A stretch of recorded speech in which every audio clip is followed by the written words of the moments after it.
We're here to protect this land.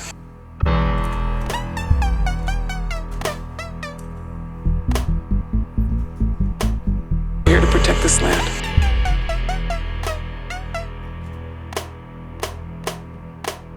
This matters because it's time to move on from fossil fuels. This is the same battle that they have everywhere else. Each day or each week there's some new leak, there's some new catastrophe in the fossil fuel industry, as well as the ongoing and growing catastrophe of climate change.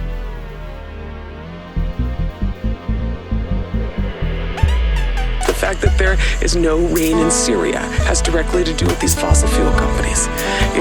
All of the catastrophes that are happening elsewhere in the world has to do with the fact that, North America is retooling its infrastructure and going after the dirtiest oil in the world, the tar sands oil and the oil out of North Dakota, the fracked oil. This oil is very heavy in carbon and will add hundreds of millions of tons of CO2 to the environment if these pipelines allow to.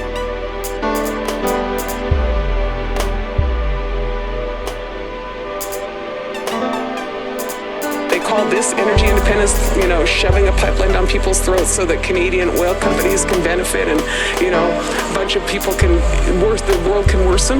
That is not energy independence. Energy independence is when you have solar. Energy independence is when you have wind. Energy independence is when you have some control over your future. That's what these people want.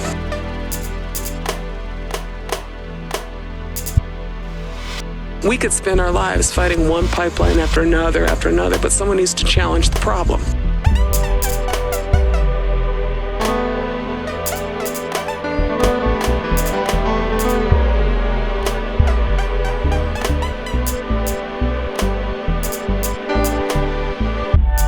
We could spend our lives fighting one pipeline after another, but someone needs to challenge the problem. These guys don't need a pipeline. What they need is solar. What they need is wind. Look at this wind. What they need, they have like class 7 wind out here. What they need is solar on all their houses, solar thermal. They need housing that works for people. They need energy justice. This is this chance, America, to say, look, this community does not need a pipeline. What this community needs is real energy independence. They call this energy independence, shoving a pipeline down people's throats so that Canadian oil companies can benefit and, a bunch of people the world can worsen. That is not energy independence. Energy independence is when you have solar. Energy independence is when you have wind. Energy independence is when you have some control over your future. That's what these people want. I've seen people I worked with in opposing uranium mining in the Black Hills in the 1970s and 80s, out here. I've been at this a while. It's like old home week out here. I've seen people from Oklahoma that oppose the Keystone XL pipeline in Nebraska, and I've seen people from, out in our territory that are opposing the pipelines here.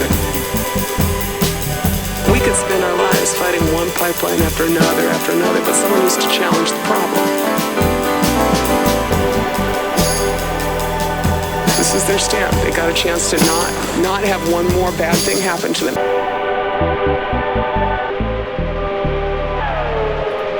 Just to give a little historic picture, you come out here with your smallpox and you wipe out 95% of the people, the Mandan, Hidatsa, and Iraqi people in the early 1800s.